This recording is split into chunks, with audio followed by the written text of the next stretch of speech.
era un día de audiencia general y por lo tanto estaba dando la vuelta a la plaza cuando le dispararon y él estuvo al borde de la muerte. Ese fue un momento profesional muy difícil porque obviamente a él lo llevan al quirófano y estuvo en el quirófano más de 5 horas entre la vida y la muerte. En Televisa se abrió el canal, había una transmisión en vivo en ese momento. Yo recuerdo que estaba en un teléfono y obviamente cada 2 minutos el licenciado Sabudowski, que en ese momento era mi jefe, le seguía preguntando, ¿y qué dicen los médicos? ¿Y cómo está el Papa? ¿Está vivo? ¿Está muerto? Obviamente nosotros no teníamos acceso al quirófano, ni mucho menos. Toda la información llegaba con enorme retraso y sobre todo no fluía, porque cuando estás operando a una persona durante 5 horas nadie va a salir, y menos en esos años va a salir para informar a la prensa de lo que está pasando. Entonces, de un punto de vista profesional fue muy difícil llevar esa transmisión, pero creo que fue también muy impactante de un punto de vista humano, porque por primera vez yo personalmente me di cuenta de que el Papa era también un hombre vulnerable, un hombre que podía ser agredido, un hombre que podía morirse. Y a pesar de que eran apenas 3 años y lo teníamos como Papa, obviamente eso era, a nivel humano, era algo muy impactante. Quizás esa fue la primera vez muy difícil, pero francamente yo creo que el momento más difícil en absoluto, a pesar de que hubo muchos, yo creo que fue el momento de su fallecimiento, de su muerte, porque era una noticia que de alguna manera supuestamente nos habíamos preparado todos porque llevaba años enfermo y sobre todo los últimos 2 meses de su vida habían sido terribles.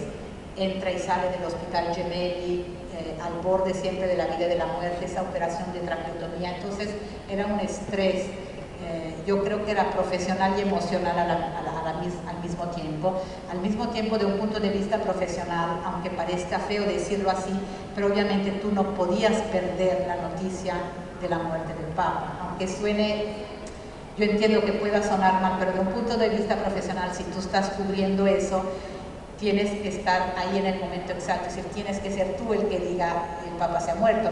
No podía yo correr el riesgo de que mis jefes llamaran de México para decirle, oye, está diciendo una agencia que el Papa ha muerto, porque profesionalmente obviamente eso se habría visto muy mal.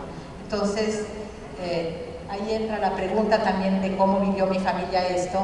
Yo estaba en una terraza, como estábamos casi todos transmitiendo, y entonces tuve un amigo al que pues, le guardo realmente un agradecimiento enorme, que me llamó. Él estaba dentro del Vaticano, hacia las 8 de la noche, era sábado, me llamó y me dijo, mira, el Papa se está muriendo, prepárate.